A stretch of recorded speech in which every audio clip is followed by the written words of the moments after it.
So thank you again for coming today. We're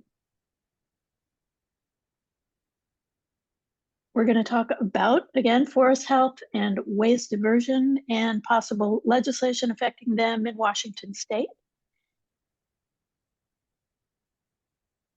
And we two presenters are myself, Kate Lunsford, Issue Chair for Forests, and Ann Murphy, Issue Chair for Solid Waste Management. And if questions occur to you, please put them in the chat or save them, and we'll have a discussion at the end of the presentations. And hopefully be able to answer all your questions. There are slides at the end of the presentation that contain references for all of the material that we are presenting today. And they will be available to you online after the action workshop. Kate? Yeah. On my screen, the slides are getting cut off on the right side. Uh-oh, okay. Is anybody else having that issue? Yes. Is that better? That's better. Okay. Good. Does that look good? Can you see the whole slide? Yes. Great. Thank you for that. So, good. The League supports natural resource management that promotes an environment beneficial to life through the protection and wise management of natural resources in the public interest. Wise management includes supporting sustainable timber harvest on public lands. It also includes supporting the forest's ability to provide environmental services to all living things. So I'll focus today on the definition of the few remaining mature forests on public lands and our relationship to them. So I'll talk briefly about what a mature forest is, what their benefits are, and how we can advocate for them.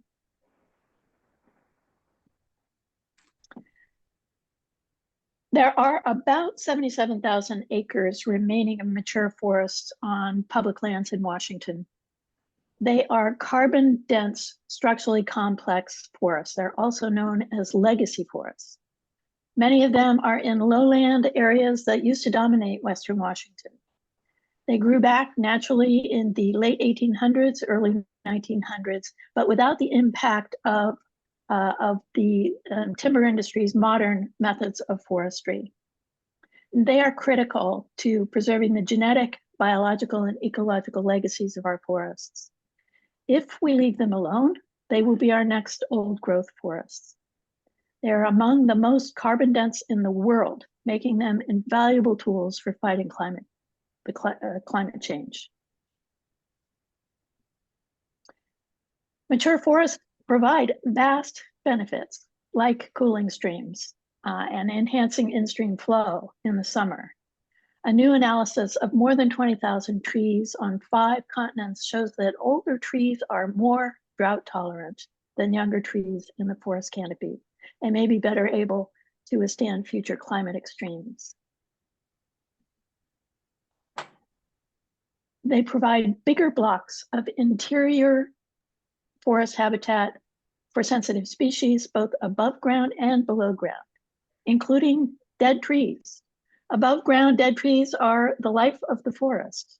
Rotting snags and logs found in mature forests provide tunnels and dens and nesting cavities required by all kinds of critters.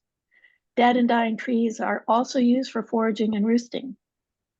Below ground, trees use the mycorrhizal network that connects them from together and sends and receives chemical messages to one another. These include extra resources and defense signals when a hub tree is under threat.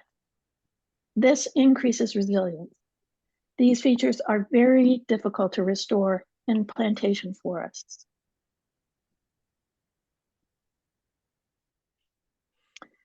Mature forests improve mental and physical health and provide for low impact recreation and scenic beauty and spiritual renewal. Mature forests are more wildfire resistant than plantation forests. It is reasonable for the public and the media to be afraid of wildfires. Climate change and decades of wrong-headed fire suppression by the U.S. Bureau of Land Management and the U.S. Forest Service have contributed to large fires that are especially intimidating because during those same years, more and more people moved into formerly wildland areas. Yet massive logging in public wildlands is very unlikely to help.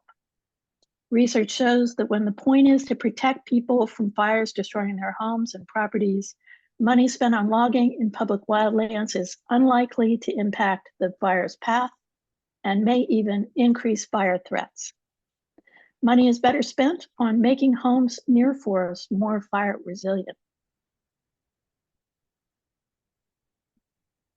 Mature forests provide for traditional harvesting. Trees have been used by Native Americans for millennia for bark harvesting. Tulalip tribes use prescribed burning to manage small patches of meadow habitat that support mountain huckleberry, a culturally important but declining resource.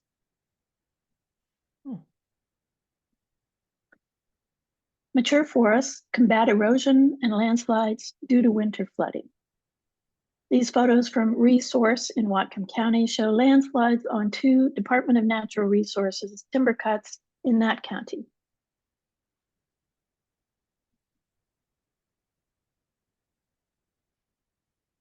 A mature forest is a natural climate solution.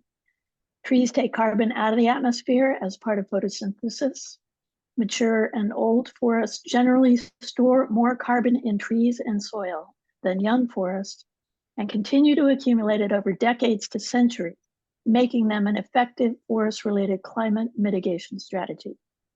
Even after 120 years, an unharvested forest stores more carbon than a harvested forest in its products. Even though a young forest will store carbon and regenerate, it will take a long time to catch up to what we lost when we log a mature forest, time we don't have now. We have an urgent need in the next 30 to 50 years to catch up. A 2020 study indicates that as trees add growth rings, they add mass containing carbon that is sequestered as long as the tree remains alive. Larger, more mature trees add sequestered carbon at an increasing rate due to the increasing trunk area and height, far exceeding the sequestration rate of newly planted trees, which take decades to reach the same sequestration rate. If the harvested wood is used for durable purposes, the carbon sequestered as long as it doesn't decay. Eventually, all wood decays and returns the carbon to the soil or releases it to the atmosphere. Carbon flux is the amount of carbon that's exchanged between Earth's carbon pools like atmosphere and oceans and land and living things. In a 2001 study, the older forest was sequestering carbon while the younger forest was losing carbon. The authors concluded that it would take 20 to 30 years for the young forest to develop sufficient leaf area to offset respiration and become a carbon sink. Until then, the plantation forest emits carbon every year. Other scientists agree that flawed climate policy and faulty carbon accounting are failing to accurately forecast potential carbon emissions resulting from the cutting of mature forests. 80 to 85% of the carbon stored in trees is returned to the atmosphere through harvest and manufacture and transport of wood products. Mature forests should not be cut to meet the rising global demand for wood products.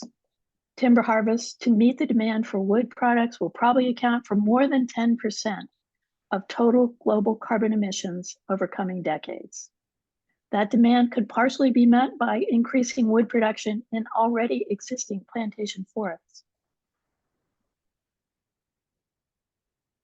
The Center for Responsible Forestry estimates there are about 77,000 acres of unprotected mature forests on public lands in Washington. If we cut all remaining 77,000 acres, we will release over 31 million metric tons of CO2. Dr. Jerry Franklin, professor of ecosystem analysis at the School of Environmental and Forest Scientists at UW, said, mature forests, quote, serve extraordinary functions in terms of the atmosphere, in terms of the hydrologic cycle, in terms of wildlife habitat. The carbon stocks here are just far in excess of those you would find in a tropical rainforest. And if you were to cut them, you would end up releasing the vast majority of that carbon into the atmosphere. So the best thing you can do is to leave them intact, unquote. While timber industry is an important product, mature older forests are worth more standing. We can protect mature forests, trust land beneficiaries, and rural communities. The Department of Natural Resources, or DNR, manages 2.4 million acres of forests on public lands in Washington, including these mature forests. DNR is required by our state constitution to manage the forest for the benefit of all the people. It sells the trees on public lands to timber companies for logging. The money raised by timber sales benefits our schools, fire departments, hospitals, and many other beneficiaries. The timber supplies material for building homes and a lot of other products. And many jobs rely on wood production in Washington. But DNR has plans to log over 6,500 acres of carbon-dense, structurally complex mature forests by 2024. It will replant the land with Douglas fir and cedar for short-term yield and revenue. The Washington State Supreme Court decision in 2022 affirms the state's authority to manage forest lands for public benefit. It also said there are myriad ways those benefits may be achieved. The clarity from the court opens the door for the state to reprioritize other important values of forest in its management decisions, rather than just maximizing revenue for logging.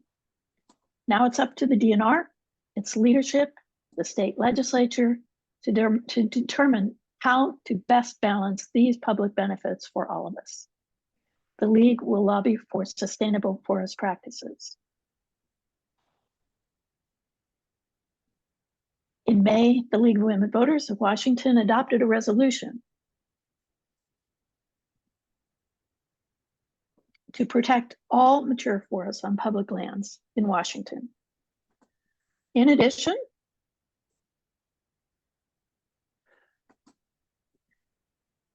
the League is calling for acquisition of replacement land for the trusts to maintain or expand the state trust land base with new land managed as working forests.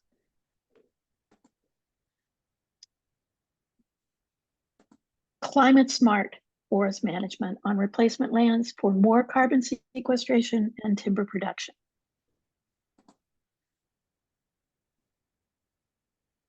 Compensation to trust land beneficiaries to ensure essential local services are maintained. Again, mature forests cover only 77,000 acres on 2.4 million acres of public forest lands in Washington. Turning these structurally complex mature forests into tree plantations permanently transforms the character of the land and the composition of the forest. It destroys native ecosystems and critical wildlife habitat. It stops the power of these trees to be our best climate workhorses, storing and sequestering carbon. Again, if we cut them down, we will release over 31 million metric tons into the atmosphere. What about revenue for schools? DNR timber sales have long been a resource for school construction funding. But in recent years, that source of funding has diminished radically. Logging revenues are a decreasing share of the excuse me, right back.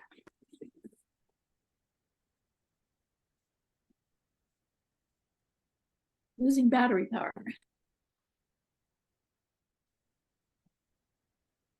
Logging revenues are decreasing share of overall budget for K through 12 school construction. As Superintendent Rakedahl said in a 2019 Board of Natural Resources meeting, revenues from state trust lands provide a minimal share of funding from programs like Common School Construction Fund He said, "This is not the future of school construction. It just isn't." Mr. Rakedahl held a press conference last year and said that the trust revenue for school from timber is down from 2% of cost a decade ago to under 1% today. It's a declining share of school construction. What about rural communities and counties? Rural counties that have relied on logging revenues from trust lands for essential public services and jobs must not be ignored. The state must develop new revenue sources and funding approaches to help fund the important services provided by rural counties and their junior taxing districts, like hospitals and fire departments. The climate benefits from intact forests accrue to the public broadly, so it is appropriate that the public pay to keep the forests intact. It is also in the broad public interest to address the need for new forms of economic development in many rural communities. Fortunately, there is abundant skilled work in sustainable forest harvesting and restoration, like proforestation. And the legislature can develop and fund a rural community development investment plan. The governor can work with rural counties, the legislature, and the congressional delegation to begin this transition.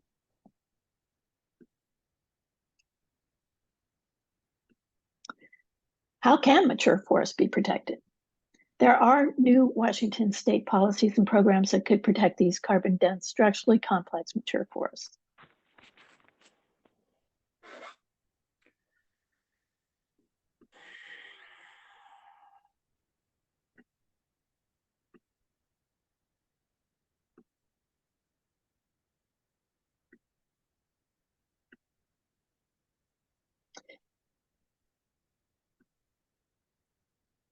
Sorry, can you see my whole slide? Thumbs up, okay. Yes, we can, Kate. Thank Now you. I can. The Trust Land Transfer Program, or TLT, puts land into conservation and replaces them with other lands for the economic benefit of trust beneficiaries, like schools and counties and universities. Last legislative session, the TLT program was updated so that now agencies, counties, and tribes can nominate parcels of land they would like to be transferred into their own stewardship, or put them into DNR conservation status. We'll look for opportunities to increase funding for this program.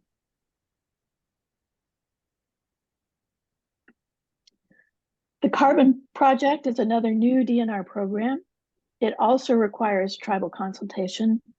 This pilot program intends to lease 10,000 acres of forests on public lands for carbon credits instead of logging them. There is currently a lawsuit by the timber industry to try to shut down this program. So there's an effort by a number of groups across the state to tell DNR that this is an important pilot project that should be continued. The League may support the Carbon Project.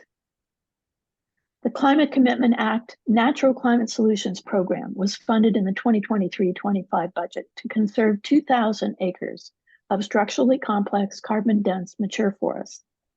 The funding will be used to buy new timberlands, which must be managed for a combination of increased carbon sequestration and sustainable wood production. Several county governments have asked to be included in this new opportunity. DNR is going to report to the legislature by January 31st with a preliminary list of these forests to be included. We may lobby for more acres to be conserved through this program, and your local league might be interested in talking to your county council or commission about preserving mature forests in your county.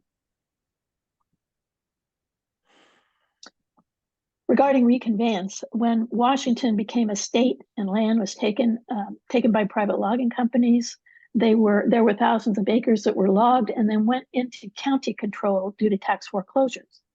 The counties then deeded the lands to DNR to manage on each county's behalf as state trust transfer lands. Counties can reconvey these counties transfer lands back at any time to turn them into parks. Some tribes have not supported some past conveyance projects that would bring more recreation to DNR lands, where they have usual and accustomed places of hunting and fishing. But counties could manage new parkland if it's consistent with tribal rights, or reconvey the land and then transfer management to the tribes to become a park. Counties may manage these forests as carbon parks already without further legislation. Carbon credits could be sold and the revenue used by junior taxing districts. And your local league might be interested in lobbying for this in your county.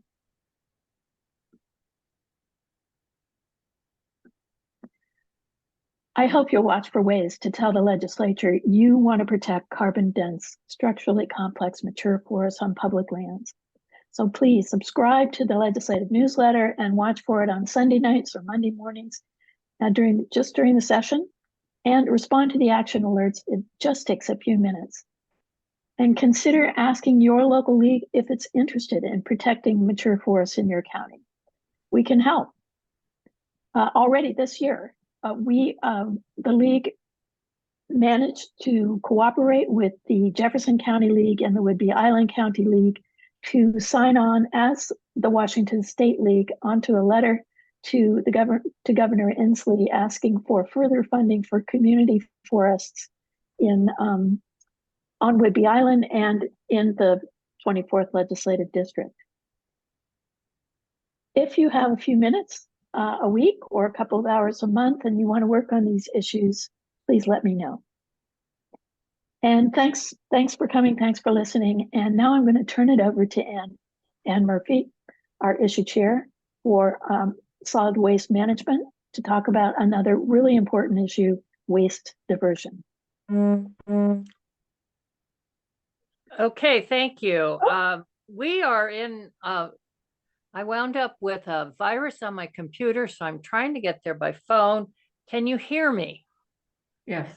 Okay, all right. So as Kate said, it's all about waste diversion, dealing with our waste, which is a very complex segment of using where we want to work to use fewer of our natural resources, thus maintaining that carbon in the forests, as well as then managing effectively the items that have an end of life, and to not release that carbon into the air, not release the methane, and be more responsible in sustainably managing our waste. Next slide, Kate. When we look at landfilling's contribution to our greenhouse gases, you've seen this graph before from programs Marty has given, but landfilling represents about 17% of those greenhouse gases that are out there. And you can see here this list of materials and the numbers that go with them. They're like 143 different categories of waste that the Department of Ecology tracks in their waste characterization studies. And you can check out that complete study if you're so inclined to get into the weeds on those details on the Department of Ecology website. The most recent study was done in 2021. Organics, if you put all of the organics together, really has the largest percentage of waste. And then we're faced with all of the packaging that we have, whether it be paper, plastic, glass, metal. We have so much packaging, which is what we will be talking about more in just a minute. So we're going to go on to the next slide that deals with, next slide, please, Kate. The League of Women Voters does support both nationally and at our state level policies to reduce the generation of and to promote the reuse and recycling of solid and hazardous waste, as well as dealing with the safe treatment, transportation, storage, and disposal that will then protect public health and natural resources. And while we recognize that the actual presence of plastics in our environment is not healthy, 400 million tons of plastic waste, and half of that is intended as single use. And so the efforts need to ramp up on reducing and eliminating plastic. But you can see that in the first part of this session, we were part of supporting these 5 bills that successfully passed the legislature and moving into now implementation. You'll notice that the last one on studying recycling of wind turbine blades, those blades are now getting to end of life and are very complex materials. So a study was done to find the most effective way to do that. And hopefully that study will be coming back with some results here really soon. We also have a bill in here, well, the first one, the 1033, was establishing the advisory committee to standardize composting and to help make that a way to deal with those organics much better statewide. And you'll remember that in the past, we did support the plastic bag ban in the state, and then last year passing the bill 1085, which eliminated the small toiletries at our hotels and then banning foam-filled dock floats. All right, let's go on to the big one, the next slide, the WRAP Act. You heard both Nancy Sapiro and Spinker Jenkins reference this particular bill in their opening comments this morning. And just so you know that I've been working with environmental groups on working towards the passage of the WRAP Act this year. It will resurface with some changes, most notably, potentially the bottle bill portion of that bill will be introduced separately. And that would wind up having a new number. The WRAP Act, as we know, is being tweaked. And the number at this point, we anticipate staying the same. And that was House Bill 1131. And it is one of the top 3 priorities for the Environmental Priorities Coalition. You probably heard Marty talk about the other 2 priorities from the EPC in the previous session. And this is the 3rd one that we'll be working on. And Marty, would you take that second bullet there and put that into the chat? This is something where you could link to so that you can get some way more than what I can put in what we're talking about today in terms of some data, things that will be accomplished with the WRAP Act. But let's see. And then there are fact sheets that those last 3 bullets you will see as fact sheets on that particular link. This bill is being championed by Representative Berry, and she's been working with the stakeholders to make changes to the bill to make it so that hopefully we can get it across the finish line this year. 4 other states have passed this: Oregon, California, Colorado, and Maine.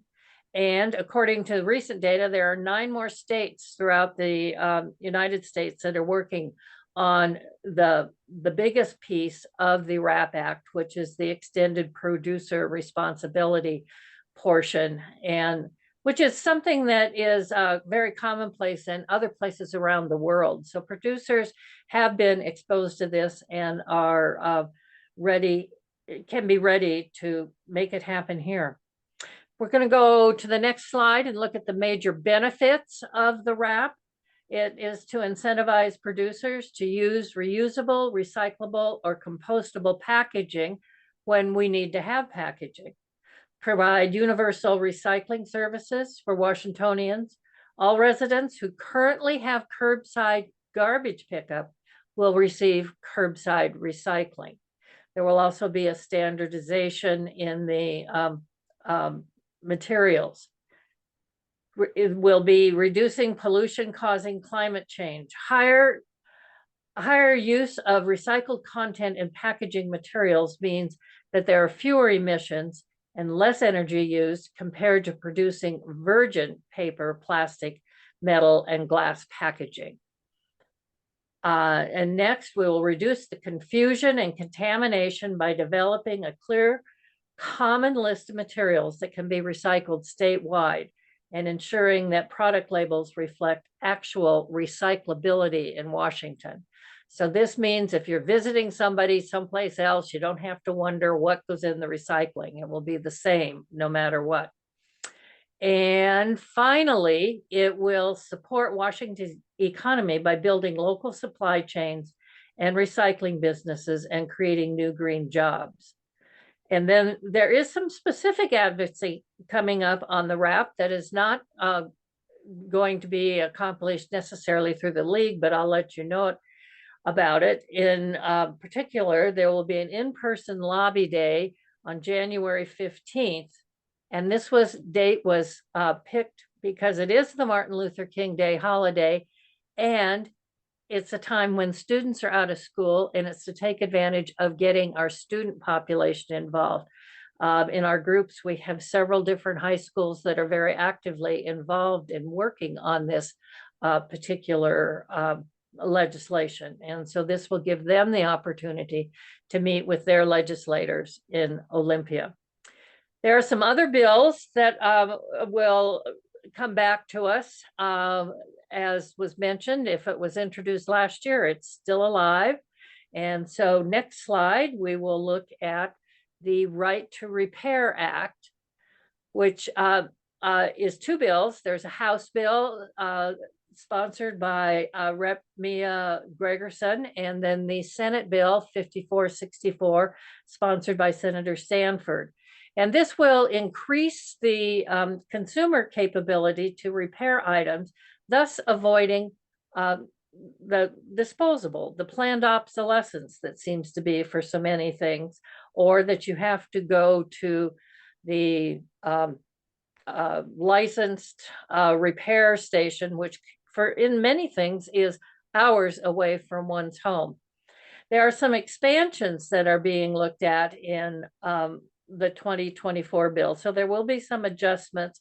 One thing that the supporters learned, that there are national advancements and bills are being introduced in more states on this. So this helps get a critical mass of users that want to have this, and then thus greater clout with the manufacturers. And more products are to be included. The bill, as we looked at it last year, dealt primarily with your personal electronics, and it is now going to be expanded to include other items such as wheelchairs, farm equipment, and even some of your home appliances. So look for this to be a bigger, better bill. Our next bill is in household appliances. This was introduced at the very end of the session last year to tee it up to really be looked at this year. And this will, like so many other stewardship bills that have been enacted in Washington, like our paint stewardship and hazardous waste programs, this will specifically target our appliances and remove the hazardous gases and materials from those, and then deconstruct and recycle the remaining carcass, where there can be a lot of metal. Unfortunately, there's still a fair amount of plastic in those as well. But hopefully this one should show up fairly early for a hearing. So that should help reduce that part of the disposal process.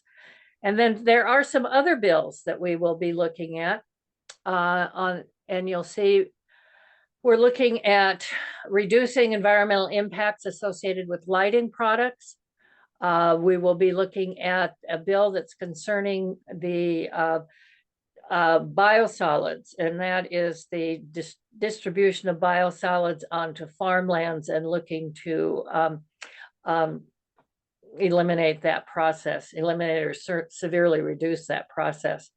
And then also we want to look for the battery bill that was passed last year was very well supported, very successful. However, it did not deal with our electronic vehicle batteries, which is certainly an item, one that we need to deal with. And so that should be coming to the forefront and building on last year's successes. And further reduction of plastics.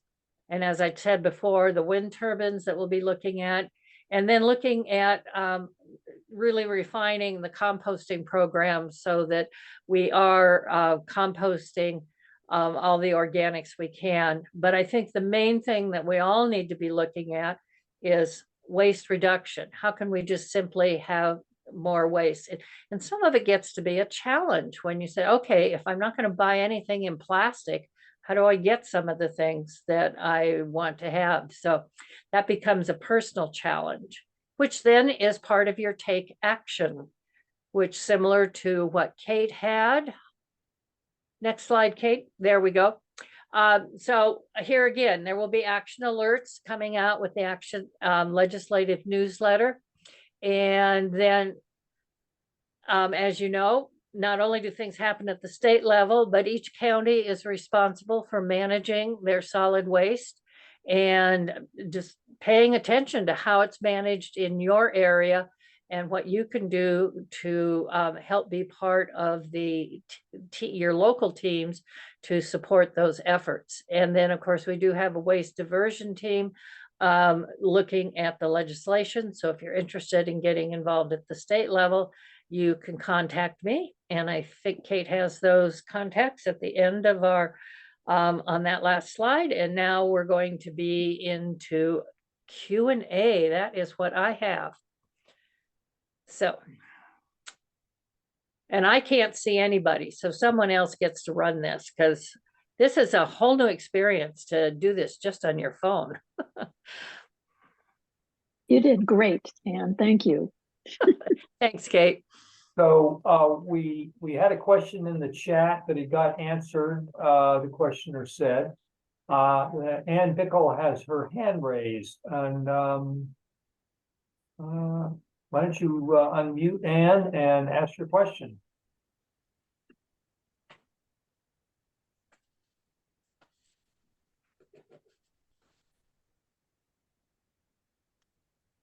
I'm unmuted. Okay, I have a thought, and there's a couple of thoughts regarding changing the materials that things are wrapped in to actually have a more environmental picture of things. And one of them was all these paper products used for holding coffee cups and for whatever. You know, there are other resources. Any plant material is made out of cellulose. And so these things can be made out of cellulose. And why not just make them out of other plant material, whatever it is, whether it's hemp or whether it's corn husks or whatever it is, and not have having our trees made into throwaways. Because it seems to me that I know we have the infrastructure in for wood, but once you get past the cutting down of trees and the whatever they do to them, it's just cellulose. And so that next step is the same no matter what. It's cellulose. And it just seems to me that there are other resources that can be made for these products. The second part of this is that I go to many coffee shops, or I don't go to coffee shops very often, but when I do, they always have one bin for everything. I said, don't you have a bin for recyclables and non-recyclables? Oh no, we just throw it all away. And I find this a problem because I think that there should be some sort of regulations or legislation stating that these businesses should separate out their waste just the way I separate out my waste at home, because I think that that's an important part. And the last thing is, I'm actually shocked. You mean that most of our organic waste that goes into our organic bin goes into a landfill and does not go into a recycling organic facility?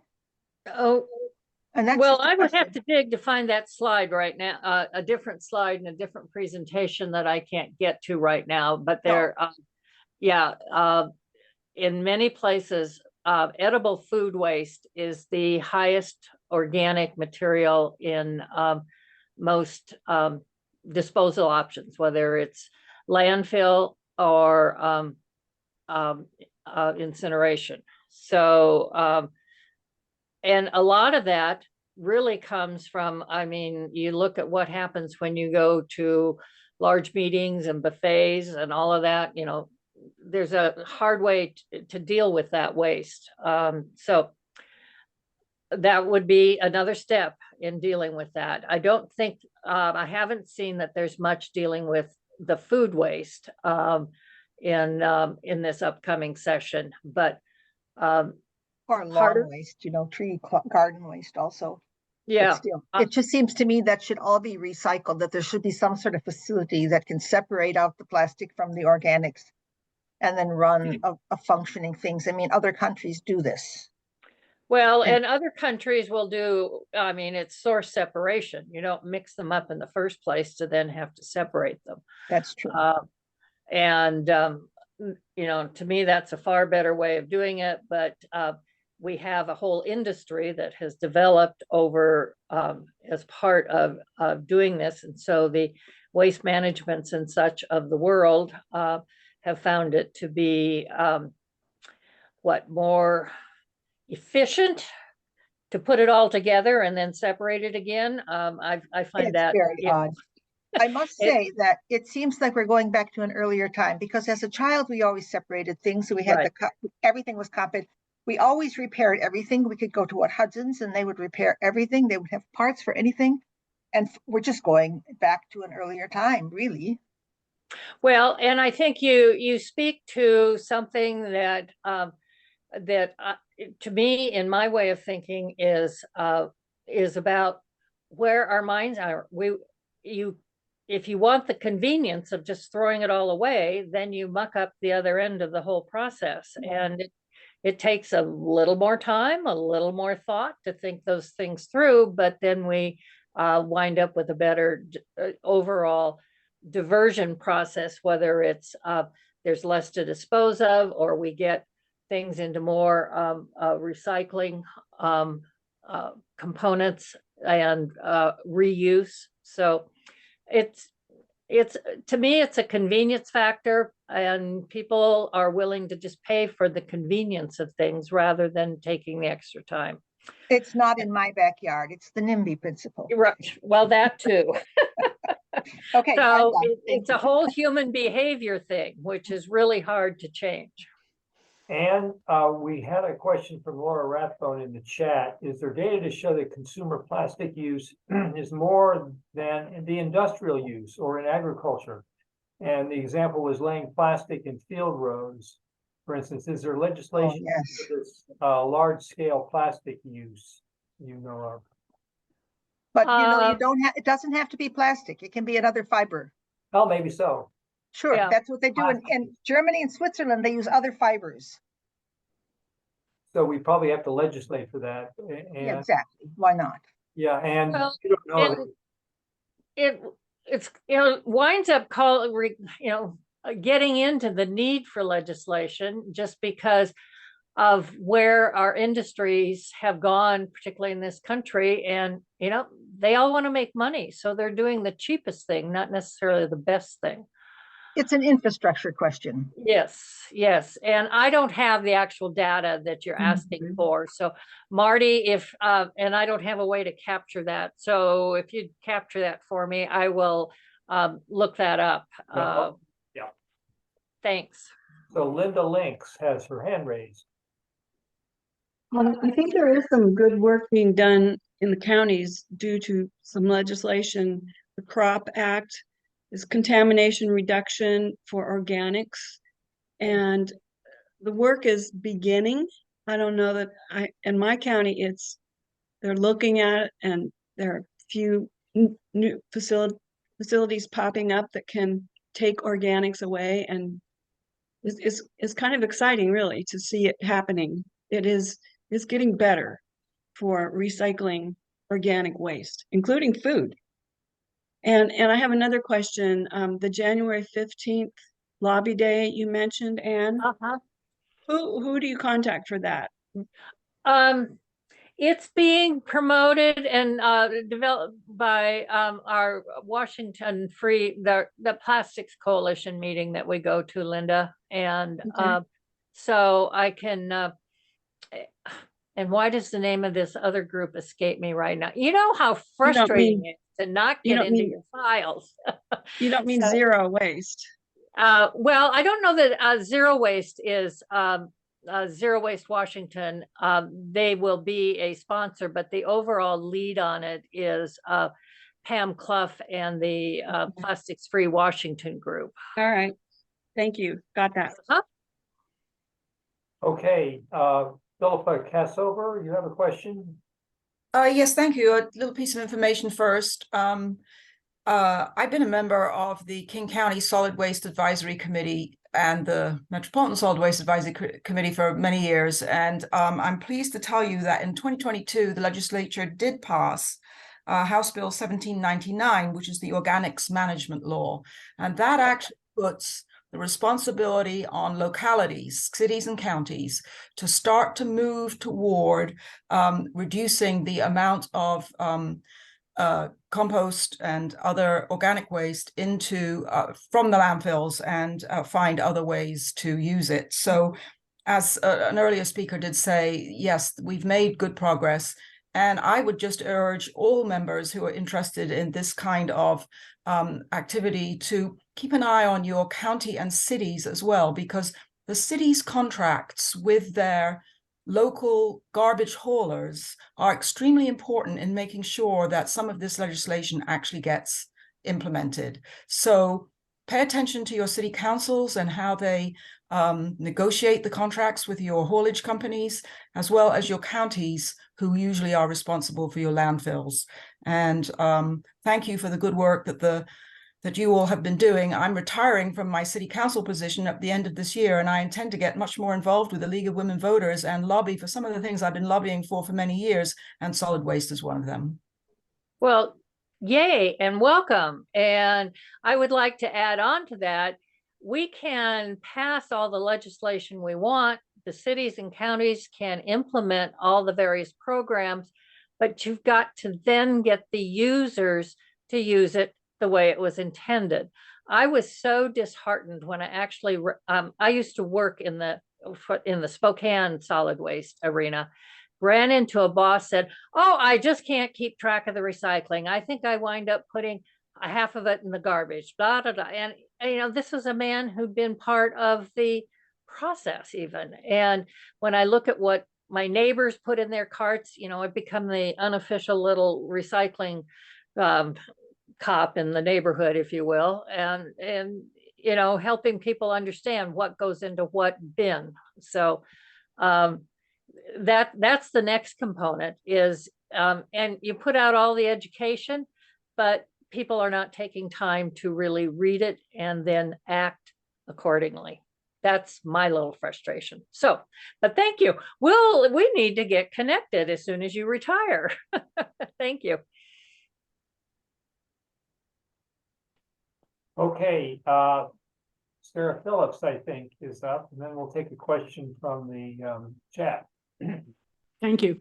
I just wanted to share with you a forest innovation that I'm working on, and it'll be quick. It's called a Miyawaki Urban Forest Project, and it is a dense native forest that's planted, densely packed, and all natives, and it grows quickly and sequesters carbon. And next Saturday, we're going to be planting 1,200 native species on 3,000 square feet empty lot, doing a transition. It creates a forest. It will create a forest as mature in 10 years as a natural forest grows in 100, increasing sequestration. It also is sort of an innovation that we can do that takes some pressure off the foresting that's going on elsewhere, we think. And we'll be able to report on how it goes. So thank you. But it's an interesting innovation in urban forest practices.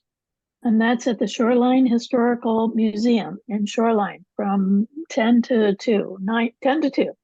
Right. Kate's going to be there. Okay, let's see, where is that? Oh, is there a targeted effort to ban styrofoam packaging altogether? Um, I don't think there is at this, in this session.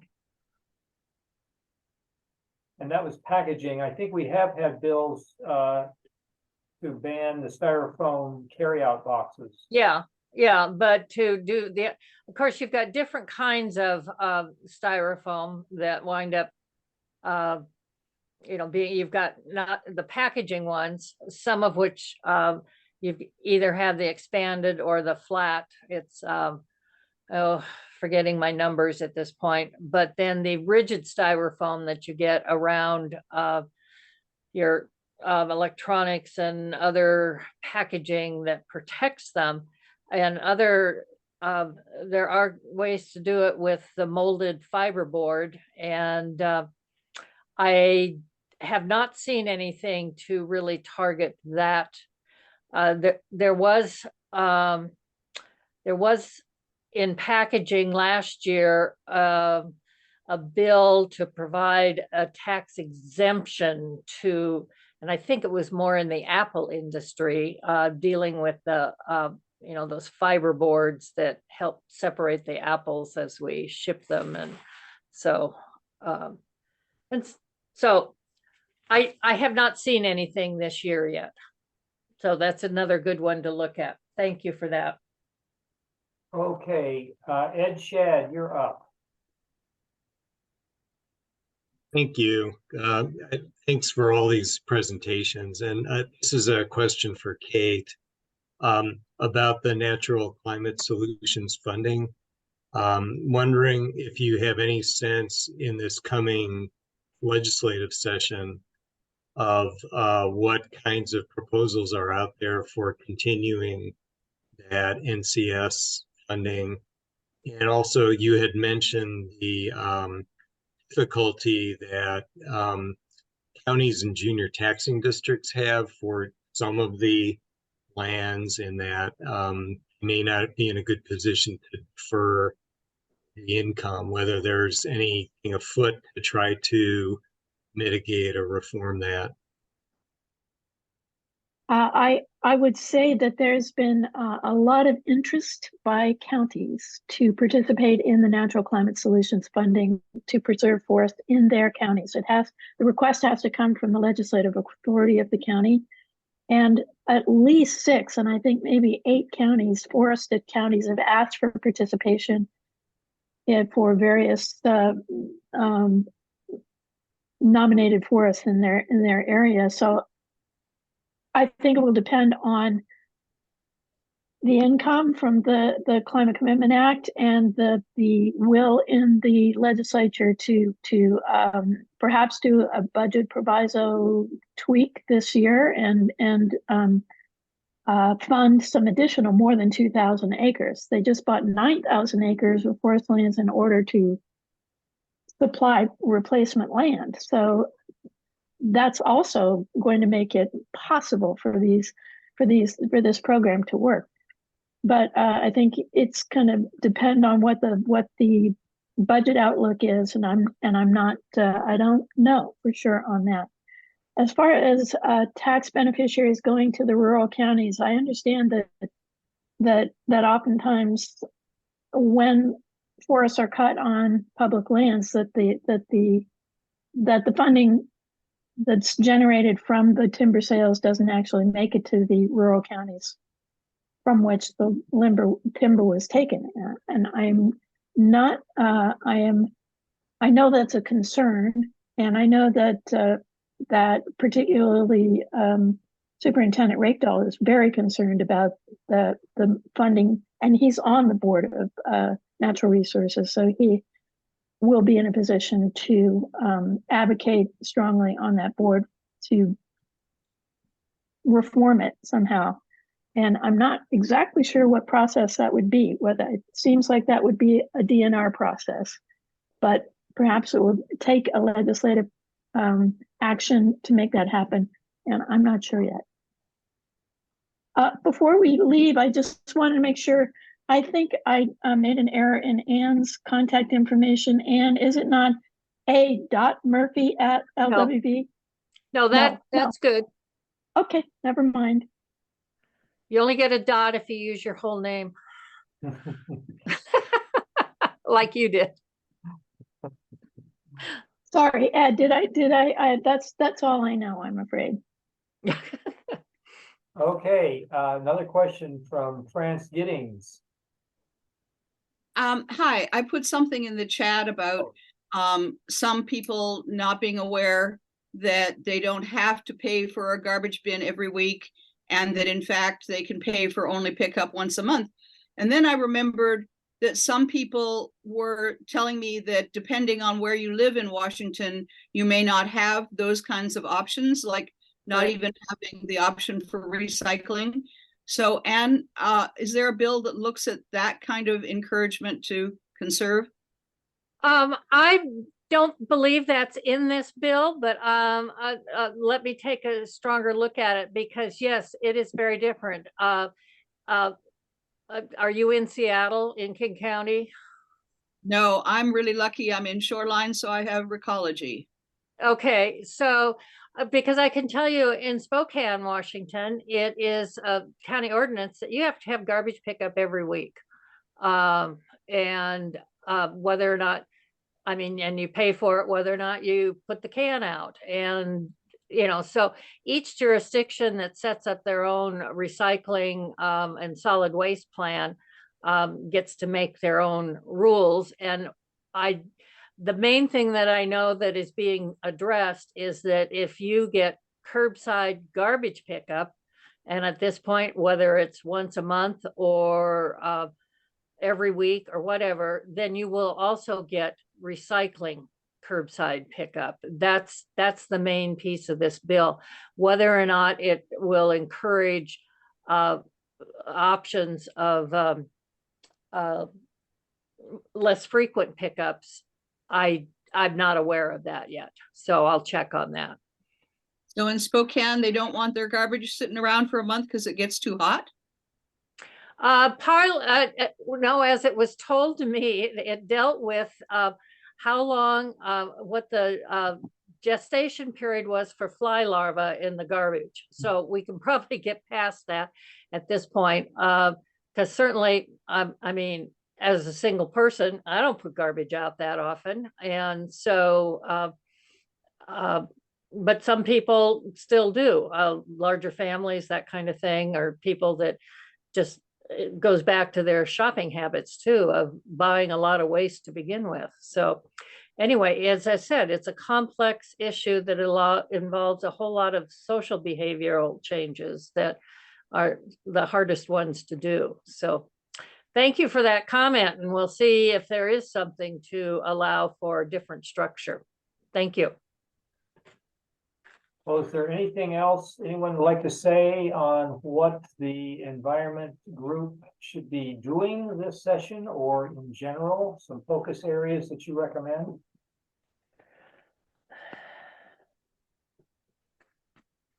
Or anything still remain unclear that we could address in the, what do we got? 7 minutes to go. If we want, we don't have to. Yes, Philippa.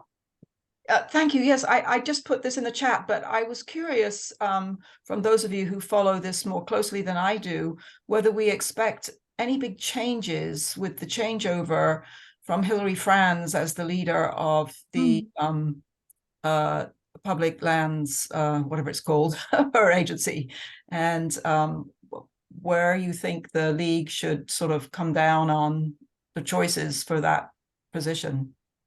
Well, you know. Well, we don't advocate for candidates, but I can say that the League of Women Voters wants to see a statewide policy to protect mature forests. So that is something I hope that that people will consider when they look at candidates for the Public Lands Commissioner, and make sure that there is an intention to create a sustainable forestry practice and use our forests for all of the benefits that they offer to us, and not just maximizing profit on them. Okay, we have about a minute and 10 seconds for each the next question. So Linda, you're up. I probably shouldn't do this because it's not really a question. You told us not to fight with climate deniers. But where I live, we have climate deniers that are running our government, and they tout the saying that baby trees sequester more carbon than big trees, than mature trees. So where do you find some kind of a study that's sort of neutral, it's not all from the environmental community, to show these people that yes, this is not real science that you're following, that you're getting info from the timber industry to say this?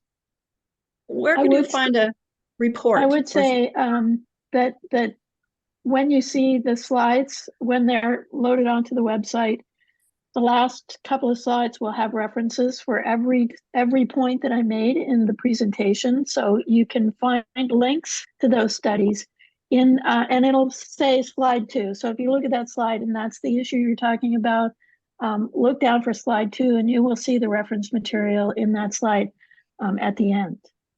Thanks. Okay, Laura, you're up. Yeah, I just wanted to follow up. I'm not sure I was clear on the idea behind the large volume plastic. It just seems to me that it would be a lower hanging fruit to pursue that as opposed to trying to get the buy-in of the general public on every last little item, especially based on the really poor history of the rate of recycled even bottles. Well, one thing I'd like to say right now is as the petroleum industry goes out of business in fuel, they're going to try to find other businesses to get into. So that's going to be a priority for them to figure out ways to use more plastic. And that's the battle. Yeah, I just was very discouraged when I went to Maine and saw that they are now shrink wrapping boats in plastic. And it just made me feel like any effort to try to get, and then if you look at it, it's more and more just huge buildings, it's keeping them dry during construction, the whole building covered in plastic. How is what we're doing with recycling every little plastic straw? That's where I said it would be nice to know do we really manufacture even a tenth, even a fraction? Are we chasing after something that really has almost no impact is my concern.